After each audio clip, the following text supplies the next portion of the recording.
My self Priyanka Sahu.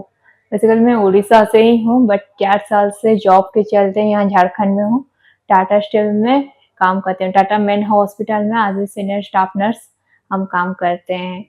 अचानक से मुझे पहले तो ऐसा कोई मेडिकल इश्यू नहीं था कि मेडिकल कोई दिक्कत नहीं था, बट अचानक सैटरडे 12 जुलाई को अचानक मुझे पेन शुरू हुआ पेट में। तो वहाँ जब इमरजेंसी में मेरा हॉस्पिटल में हम दिखाए तो वो डॉक्टर पेन किलर दे के पहले पेन को जैसे नॉर्मल असिस्ट करते हैं उस तरह करने लगे। फिर जैसे पेन बढ़ने लगा, ठीक नहीं हुआ, तो वहाँ का सर्जन फिर हमको अटेंड किए। सर्जन, गायनिक डॉक्टर, वहाँ का सारा डॉक्टर, मेरा स्टाफ लोग मुझे अटेंड किए और मेरा अल्ट्रासाउंड हुआ था, होल एब्डोमेन का एक्सरे हुआ था।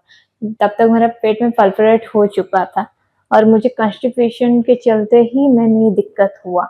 मेरा गैस का प्रॉब्लम पहले से था पर कॉन्स्टिपेशन का कोई ऐसा इशू नहीं था।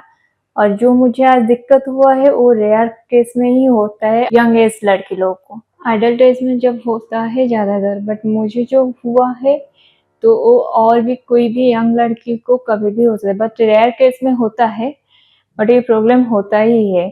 मेरा पेट में पल्परेट हो चुका था। मेरा इंटेस्टाइन में जो एक पार्ट हुए कोलोन में वो सड़ गया था, पल्परेट हो चुका था, जो कि मुझे ऑपरेशन करना जरूरी था क्योंकि वो चीज़ मुझे शुरू में पता नहीं था।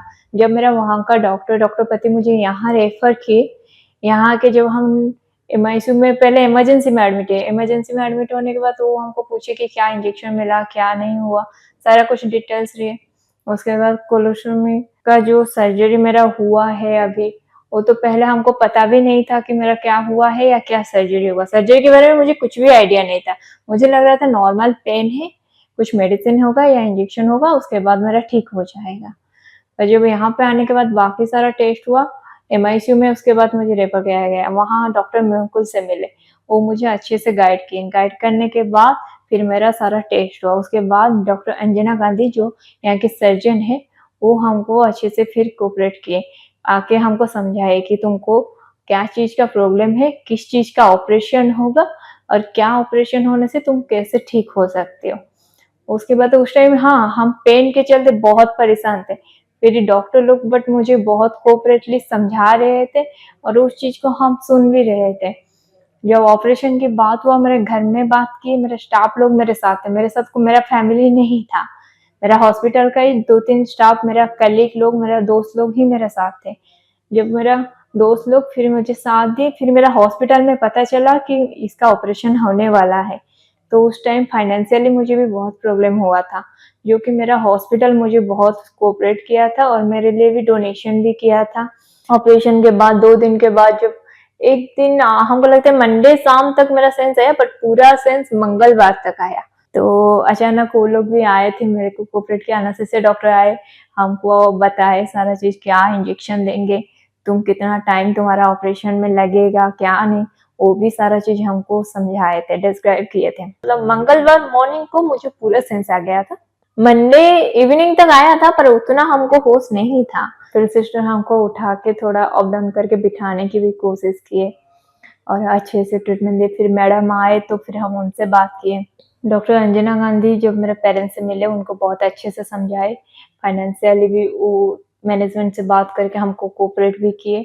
तो thank you doctor Anjana Gandhi, जिनके चलते आज हम पूरा सुस्त है, फिट होके बैठे हैं। आज हमको ऐसा कोई भी दिक्कत नहीं। मैं doctor Anjana Gandhi, senior consultant Manipal hospital Ranchi. मैं आज आपको जिस पेशेंट के बारे में बताना चाह रही हूँ, ये एक यंग लड़की है। ये नर्सिंग स्टाफ है, ये खुद काम करती थी, लेकिन हमेशा इसे पेट में हल्की सी दर्द हुआ करती थी। इसे हल्का सा दर्द रहता था, जिससे कि ये कभी कभी स्टूल पास करने में प्रॉब्लम होती थी, कॉन्स्टिपेशन रहती थी।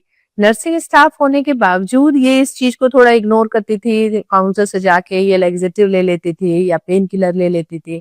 पर सडनली इसका पेन एक दिन काफी ज्यादा हो गया, ये एडमिट हुई। जब ये हमारे यहाँ एडमिट हुई तो इसका बड़ी आंत जो होता है वो बहुत ज्यादा डायलेटेड था।